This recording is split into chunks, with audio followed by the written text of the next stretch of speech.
أعوذ بالله من الشيطان الرجيم. بسم الله الرحمن الرحيم. واتبعوا ما تتلو الشياطين على ملك سليمان وما كفر سليمان ولكن الشياطين كفروا يعلمون الناس السحر وما أنزل على الملكين ببابل هاروت وماروت وما يعلمان من أحد حتى يقولا إنما نحن فتنة فلا تكفر فيتعلمون منهما ما يفرقون به بين المرء وزوجه وما هم بضارين به من أحد إلا بإذن الله ويتعلمون ما يضرهم ولا ينفعهم ولقد علموا لمن اشتراه ما له في الآخرة من خلاق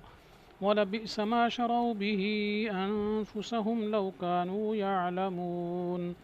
ولو أنهم آمنوا واتقوا لمثوبة من عند الله خير لو كانوا يعلمون صدق اللہ العظیم. ان آیات کا ترجمہ یہ ہے، اور انہوں نے اتباع کی اس علم کی جو شیطان پڑھتے تھے سلیمان علیہ السلام کے سلطنت کے زمانے میں، اور سلیمان علیہ السلام نے کفر نہیں کیا لیکن شیاطین نے کفر کیا، لوگوں کو جادو سکھایا کرتے تھے.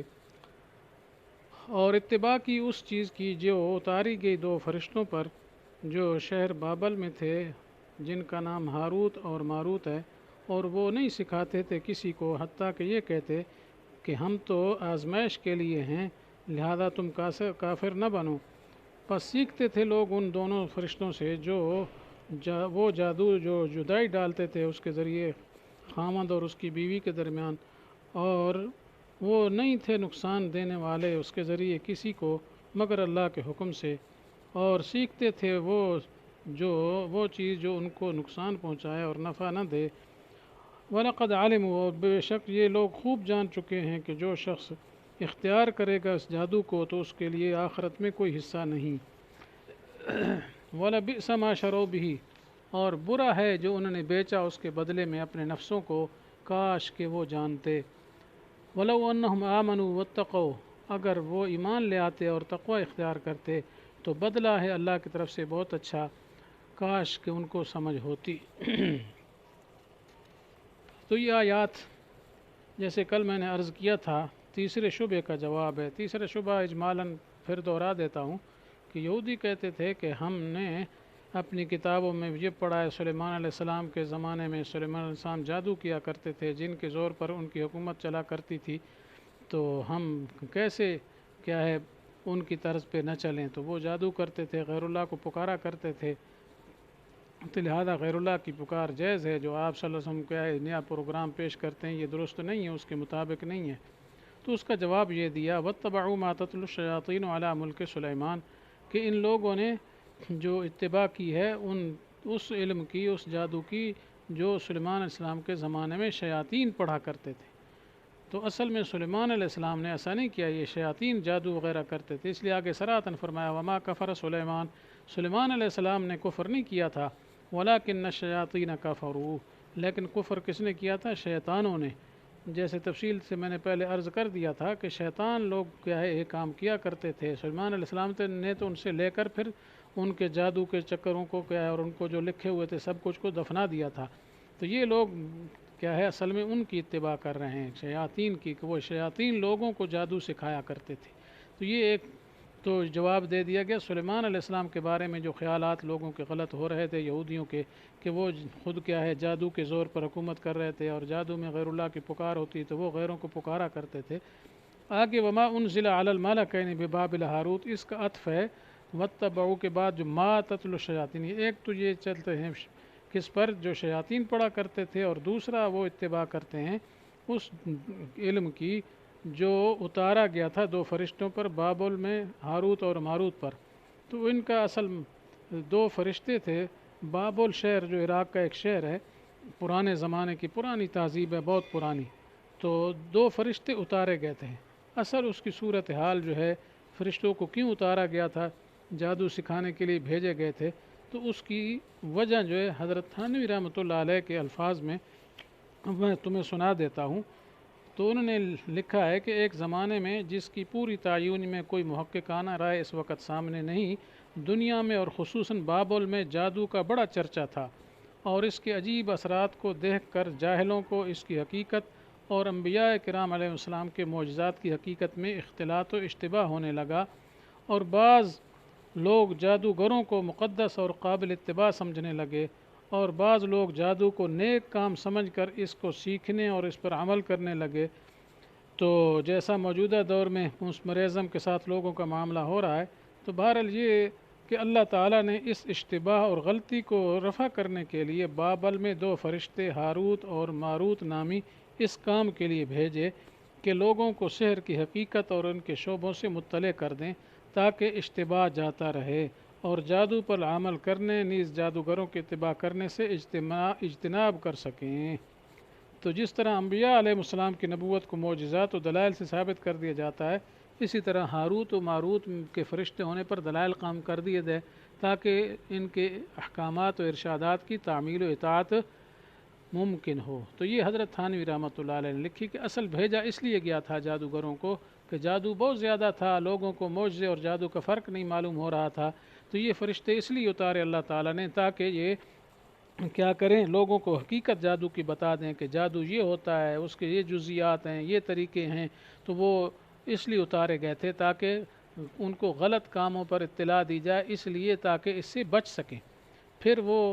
کیا کرتے تھے، لوگوں کو جادو سکھاتے تھے۔ پھر جادو کی ایک قسم ذکر کی گئی کہ جو خاوند بیوی کے درمیان جدائی ڈالنے والا تھا وہ سکھاتے تھے، لیکن ساتھ ساتھ وہ یہ بھی کہا کرتے تھے کہ انما نحن فتنۃ فلا تکفر، ہم تو امتحان کے لیے ہیں، یا اللہ تعالیٰ نے تمہاری آزمائش کے لیے ہمیں نازل کیا ہے کہ تمہیں جادو سکھائیں اور تمہیں یہ بھی ساتھ بتائیں کہ تم نے اس کو اس لیے سیکھنا ہے تاکہ اس سے خود بھی بچیں، دوسروں کو بھی بچائیں،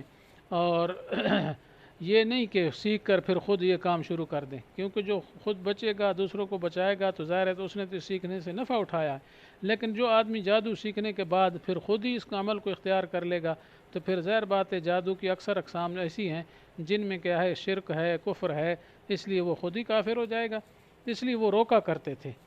تو انہوں نے تو سکھایا تھا اس لیے، نہ اس لیے کہ کیا یہ حق ہے اور اسی پر عمل کرو اور اسی پر چلو۔ تو اس بنا پر اس شبے کو بھی رفع کر دیا گیا کہ فرشتوں نے اس لیے نہیں بتایا تھا کہ اس پر عمل کیا جائے اور یا یہ جائز ہے، بلکہ وہ تو صرف کیا ہے بتانے آئے تھے کہ یہ ناجائز ہے، اس سے بچو۔ اس کی مثال ایسے ہے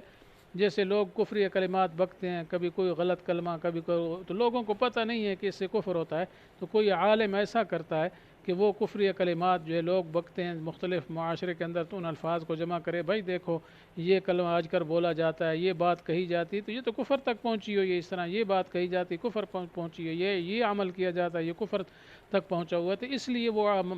باتیں اور اعمال جو کفریہ لکھ دیتا ہے تاکہ لوگوں کو پتہ چل جائے یہ کفر ہے، تاکہ وہ اس سے بچ سکیں اور اپنے ایمان کی حفاظت کر لیں۔ تو اس کا یہ مطلب تھوڑا ہی ہوتا ہے کہ اس عالم نے رسالہ لکھ دیا لہذا اس کا لکھا ہوا ہے اس پر ہی عمل شروع کر دو اور کفر بکنے لگو اور وہ غلط اعمال کرنے لگو۔ تو فرشتے اس امتحان کے لیے آئے تھے کہ لوگوں کو سکھائیں، اور پھر امتحان بھی یہ ساتھ ساتھ کے جاننے کے بعد کیا عمل کرتے ہیں، کیا واقعی بچتے ہیں جس کے لیے سکھائے گئے، یہ اس کے برعکس کیا کرتے ہیں، اس کے خلاف چلتے ہیں۔ تو اس لیے ماروت والے علم سے اشتباہ نہیں ہونا چاہیے کہ انہوں نے جو سکھایا لہذا جائز ہے، نہ، اس کی وجہ یہ ہے جو ابھی اس عبارت میں ذکر کی گئی اور میں نے عرض کر دی۔ تو وہی آگے فرمایا وما انزل علی الملکین ببابل ہاروت و ماروت، جو 2 فرشتوں پر کیا اتارا گیا علم بابل میں ہاروت ماروت پر، تو آگے فرمایا یہ ہاروت ماروت لا وما يعلمان من احد، وہ کسی کو سکھاتے نہیں تھے مگر ساتھ یہ بھی نصیحت کرتے اور کہتے انما نحن فتنۃ فلا تکفر، ہم تو آزمائش کے لیے بھائی، تم کافر نہ بننا، یعنی یہ جادو مجھ سے سیکھ کر ہم سے سیکھ کر پھر جادو کو ہی شروع کر دو کرنا، نہ ایسا نہیں کرنا۔ تو وہ تو ساتھ نصیحت کرتے تھے۔ اب لوگوں نے ان کی نصیحت پر اگر عمل نہیں کیا اور جادو کرنے لگے اور جادو بڑھ گیا تو اس کے حق ہونے کی اور جائز ہونے کی دلیل نہیں ہے۔ تو فیتعلمون منہما، تو لوگ ان سے سیکھتے تھے۔ ایک تو وہ جادو قسم تھی کہ جو خاوند بیوی کے درمیان جدائی ڈالتے تھے، اور آگے فرمایا کہ جادو بذات ہی مؤثر نہیں ہے، وما ہم بضارین بھی من احد، وہ کسی کو ضرر نہیں پہنچا سکتے مگر اللہ کے حکم کے ساتھ۔ یہاں حکم تکوینی مراد ہے کہ اللہ تعالیٰ کی طرف سے جی حکم ہوتا ہے کہ اللہ کی اجازت کے بغیر یا اللہ کے امر کے بغیر تو کچھ بھی نہیں ہو سکتا، نہ کوئی کسی کو نقصان پہنچا سکتا ہے، نہ کسی کو نفع پہنچا سکتا ہے۔ تو اس سے یہ معلوم ہوا کہ مؤثر بذات نہیں ہے جادو، یہ اللہ کی طرف سے اسباب ہیں، جیسے دنیا میں اور تکلیفوں کے اسباب ہیں، زلزلے آ جاتے ہیں، دوسری بیماریاں آ جاتی ہیں، ایکسیڈنٹ ہو جاتے ہیں، جی ہارٹ اٹیک ہو جاتے ہیں، تو یہ بھی تو اللہ کی مرضی سے ہوتا ہے۔ تو اس میں حکمتیں ہوتے ہیں، تو اللہ کے جتنے تکوینی امور ہوتے ہیں اس کی حکمت کو ہم نہیں جانتے، اللہ تعالیٰ ہی جانتے ہیں۔ اس لیے فرمایا جو کچھ ہوتا ہے وہ ہوتا تو اللہ کے حکم سے ہے، یہ نہ سمجھو کہ جادو جو اللہ کے حکم سے خارج ہے اور اللہ کی مرضی اس پر نہیں چلتی، ایسا ہرگز نہیں ہے۔ آگے فرمایا وَيَتَعَلَّمُونَ مَا يَضُرُّهُمْ وَلَا يَنفَعُهُمْ، اور ان کو سکھاتے تھے جو ان کو نقصان پہنچاتا ہے اور ان کو نفع نہیں پہنچاتا۔ تو بہرحال یہ باتیں ہیں۔ باقی ہاروت ماروت کے بارے میں بعض لوگ کہتے ہیں جی کس سے گھڑے ہوئے ہیں تفسیروں میں، تو یہ زہرہ بن گئے تھے، تو یہ ہو گیا تو وہ ہو گیا، وہ سارے قصے اسرائیلیات میں سے جس کی کوئی سند صحیح حدیث سے نہیں ملتی ہے، اس لیے لوگوں نے اسرائیلیات سے لے کر لکھ دی ہیں، وہ ٹھیک نہیں ہے۔ وَلَقَدْ عَلِمُوا لَمَنِ اشْتَرَاهُ، اب یہ بات تو ہو گئی کہ سلیمان علیہ السلام نے کفر نہیں کیا اور فرشتوں نے بھی جو ہے سکھایا جادو، تو وہ اور امتحان کی وجہ سے سکھایا تھا، لوگوں کو بچانے کے لیے سکھایا تھا۔ آگے فرمایا یہ یہود لوگوں کو اچھی طرح پتہ ہے، یہ جو کہہ رہے ہیں کہ جی وہ ہمیں اجازت مل گئی ہے تو یہ ہے تو وہ ہے، فرمایا ایسی بات ہرگز نہیں ہے، ان کو یقینی پتہ ہے کہ جو یہ اس جادو کو اختیار کرے گا آخرت میں اس کا کوئی حصہ نہیں ہے، یعنی یہ تو کفریہ چیز ہے، تو پھر آخرت میں کیا ملنے والا ہے۔ تو پھر فرمایا انہوں نے بہت ہی کیا ہے برا اور بھیڑا سودا کیا، وَلَا بِئْسَ مَا شَرَوْا بِهِ أَنفُسَهُمْ، کہ اپنے نفسوں کو بیچ دیا اس کے بدلے، یعنی اس کو اختیار کر کے گویا اپنے نفسوں کو مصیبت میں ڈال دیا، کاش کہ وہ جانتے ہوتے۔ تو اب اس میں یہاں فرمایا، پہلے تو فرمایا وَلَقَدْ عَلِمُوا، اچھی طرح فرمایا یقیناً جانتے ہیں، لقد جب ماضی پر داخل ہو تو قسم کا فائدہ دیتا ہے، مانا یہ قسم ہے گویا کہ وہ جانتے ہیں، لیکن پھر بعد میں فرمایا کاش ان کو علم ہوتا، تو مطلب یہ ہے کہ ایک شخص ایک علم رکھتا ہے، جی جانتا ہے، پھر اس کے باوجود اس کے خلاف اس کا عمل ہے، مثلا عالم ہے اور عمل اپنے علم کے خلاف کرتا ہے، تو وہ ایسا ہے جیسے جاہل ہے، اس لیے فرمایا کاش وہ جانتے، پہلے فرمایا جانتے ہیں، پھر فرمایا کاش وہ جانتے، اس کا مطلب نہیں جانتے، تو مطلب جس علم پر عمل نہ ہو تو وہ جہل ہے۔ آگے فرمایا وَلَوْ أَنَّهُمْ آمَنُوا وَاتَّقَوْا، اگر وہ لوگ ایمان لے آتے اور تقوی اختیار کرتے، مطلب یہ مان جاتے آپ صلی اللہ علیہ وسلم کی باتوں کو اور صحیح قرآن کو صحیح اور تقوی اختیار کرتے، یعنی یہ جادو والے طریقوں سے ان مصیبتوں سے بچتے، جی تو لَمَثُوبَةٌ مِّنْ عِندِ اللَّهِ خیر، اللہ تعالیٰ کی طرف سے پھر ان کو بہت ہی اچھا بدلہ ملتا۔ پھر فرمایا لَوْ كَانُوا يَعْلَمُونَ، کاش ان کو سمجھ ہوتی، تو مطلب سمجھ تو نہ ہوئی نا کہ ایک آدمی اپنے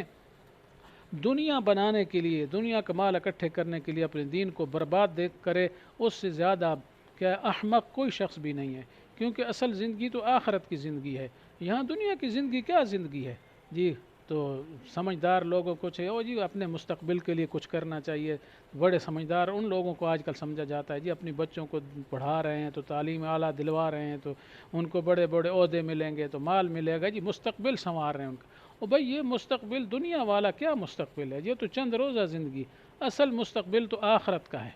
تو اس آخرت والے مستقبل کو جو سوچے وہ حقیقی سمجھدار ہے، اور جو آخرت کے مستقبل کو بالکل ہی نہیں سوچتا، صرف دنیا کے پیچھے پڑا ہوا ہے، وہ انتہائی نادان ہے، کیونکہ جو زندگی 4 روزہ ہے اس کے لیے تو وہ محنت کر رہا ہے، اور جو زندگی دائمی ہے ہمیشہ ہمیشہ کے لیے اس کے لیے کوئی پرواہ نہیں، فکر ہی نہیں ہے، تو اس لیے انتہائی غفلت میں پڑے ہوئے لوگ ہیں، اس لیے فرمایا کہ کاش کہ ان کو پتہ ہوتا، لو کانوا یعلمون۔ جی تو یہ شبے کا جواب تھا، الحمدللہ پورا ہوا مختصراً، اور اس بارے میں جادو کی تفصیلات، اس کے احکامات اور اس کی تفصیلات چونکہ یہ